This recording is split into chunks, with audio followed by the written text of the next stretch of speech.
Alors, je vous propose ici un exercice d'arithmétique des polynômes, où il est notamment question de polynômes irréductibles, qui est une notion que je rappellerai au cours de cette vidéo. Donc ici, on s'intéresse à un polynôme à coefficient entier, c'est-à-dire à un élément de z crochet x. La première question consiste à rechercher les racines rationnelles de ce polynôme p, que l'on cherchera sous la forme r égale p sur q, où p et q sont deux entiers premiers entre eux. Et on montrera que alors p est un diviseur de A0 et que q est un diviseur de AN.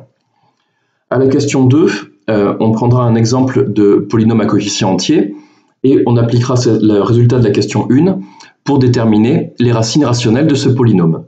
Et on en déduira la factorisation de ce polynôme, une factorisation de ce polynôme en produit de polynôme irréductible de R crochet x. À la question suivante, on utilisera encore une fois le résultat de la question 1 sur un exemple de polynôme à coefficient entier où on se demande si ce polynôme est irréductible dans Q crochet x.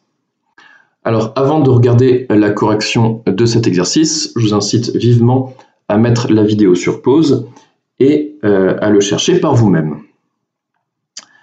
Alors on passe à la correction de la première question. On cherche, comme demandé, les racines du polynôme p sous la forme p sur q. Donc, comme p sur q est une racine de p, on peut évaluer le polynôme en p et on obtient évidemment 0. Comme on nous demande de faire ici de l'arithmétique dans z, je vais me débarrasser des dénominateurs en multipliant par leur ppcm, c'est-à-dire en multipliant par q puissance n, afin d'avoir une égalité qui ne fait apparaître que des entiers. Maintenant, je vais commencer par isoler le terme en an fois p puissance n, et à droite de l'égalité, vous constatez qu'il s'agit d'un entier qui est un multiple de q.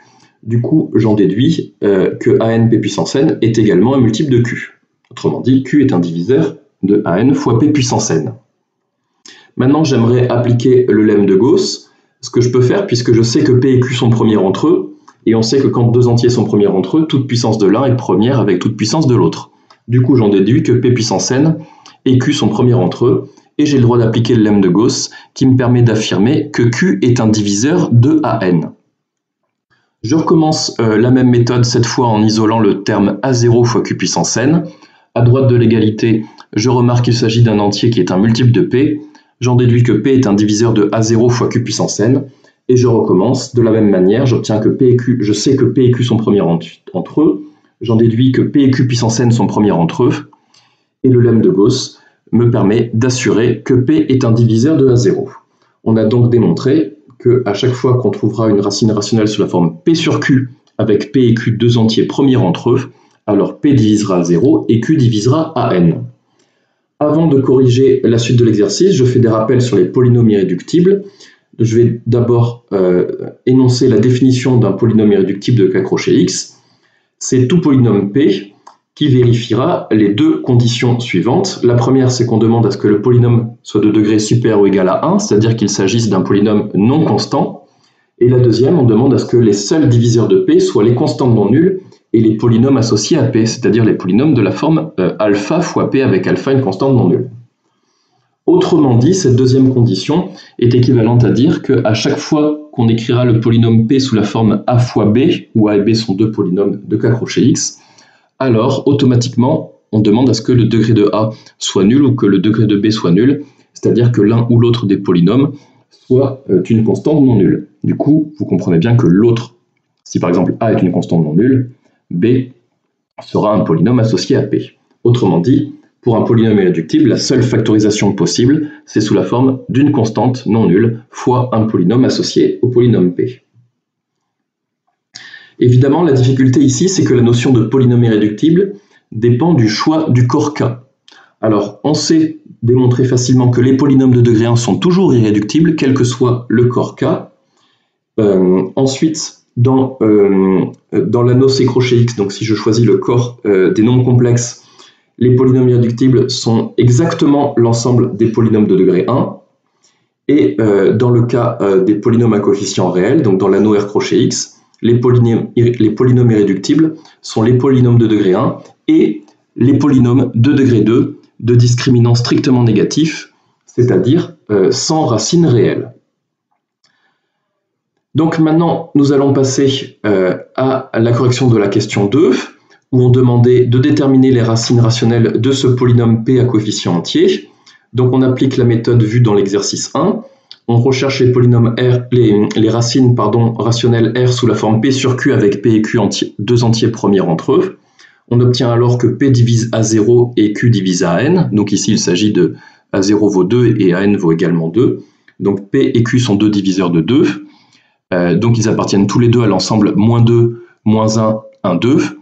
Il me reste à écrire tous les quotients possibles de la forme P sur Q. Et j'obtiens ces 6 possibilités. Donc les racines rationnelles de P, s'il y en a, sont parmi ces 6 valeurs. Maintenant, il y a une partie un peu fastidieuse. Il s'agit de tester chacune de ces 6 valeurs. Et on obtient qu'une seule de ces 6 valeurs convient, 1/2, et donc la seule racine rationnelle de P.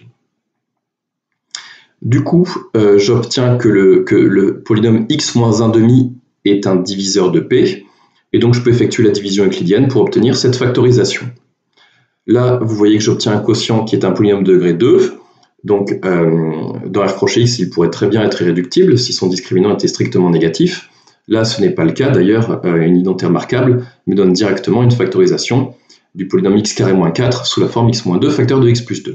Donc ici, je viens de déterminer une factorisation en produit de polynômes irréductibles de R crochet x.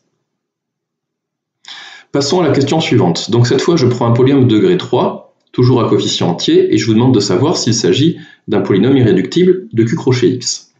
Si ce polynôme n'était pas irréductible, c'est-à-dire qu'il s'écrirait sous la forme a fois b, avec a et b, deux polynômes qui sont non constants, donc qui sont de degré supérieur ou égal à 1. Mais du coup, la somme de leurs degrés devrait être égale à 3. Donc la seule possibilité, ce serait qu'il y en ait un qui soit de degré 1 et l'autre qui soit de degré 2. Donc on vient de comprendre que si P n'était pas irréductible dans Q crochet x, alors il serait divisible par un polynôme de Q crochet x de degré 1. Mais un polynôme de Q crochet x de degré 1 admet automatiquement une racine dans Q. En effet, ce polynôme est écrit sous la forme ax plus b avec a et b deux rationnels, et j'obtiens automatiquement que la valeur moins b sur a est forcément une racine rationnelle de ce polynôme. Ce polynôme divisant p, cette racine est aussi une racine rationnelle du polynôme p. Donc, il est clair que si ce polynôme p n'est pas irréductible dans Q crochet x, automatiquement, il admet une racine rationnelle, c'est-à-dire une racine dans Q. Donc il ne me reste plus qu'à utiliser la même méthode que précédemment pour déterminer les racines rationnelles de ce polynôme P. Je les cherche sous la forme P sur Q avec P et Q deux entiers premiers entre eux. Et la question 1 me dit alors que P divise A0 et que Q divise AN. Donc P appartient à l'ensemble -2, -1, 1, 2. Q appartient à l'ensemble -1, 1. J'écris tous les quotients possibles. Cette fois, il n'y en a que 4. 1, -1, 2 et -2, c'est-à-dire qu'il n'y a que 4 candidats pour être racine rationnelle de ce polynôme P. Encore une fois, il reste à tester, et cette fois en testant, on constate qu'aucune de ces valeurs n'est racine de P. Du coup, on en déduit évidemment, comme on vient de l'expliquer, que le polynôme P est alors irréductible dans Q crochet x. Donc évidemment, cette question est un peu plus délicate, puisque le cours nous donne la forme des polynômes irréductibles de R crochet x et de C crochet x, et là la difficulté c'est qu'on nous demandait l'irréductibilité dans Q crochet x. Pour aller plus loin, pour regarder l'irréductibilité dans Q crochet x d'un polynôme à coefficient entier, il existe une méthode, il existe quelque chose qui s'appelle le critère d'Eisenstein. Je ferai peut-être ultérieurement une vidéo sur ce théorème qui nous permet donc de clarifier le problème de l'irréductibilité d'un polynôme à coefficient entier, donc de son irréductibilité dans l'anneau Q crochet x.